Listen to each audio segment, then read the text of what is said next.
Okay, on this one, I'm going to take out the crankshaft. As you can see, there's a bunch of oil leaking around here. The front main seal has to be replaced. And I think I'm going to replace the oil pump CO2 underneath here. That will be on the next clip, but this one I want to take this out and let me show you.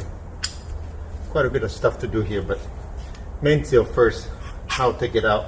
I'm using a big boy 3/4 inch impact. Make it really easy, and hopefully this will pull right out. It is, because it's so worn out. Comes right out. Next, simply a pry bar, just like that.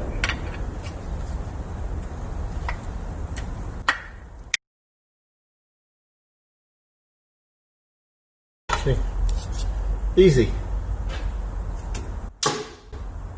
And we'll clean it up and we'll put a new one in there. But I'm going to get into oil pump seal first, right behind here. That's next.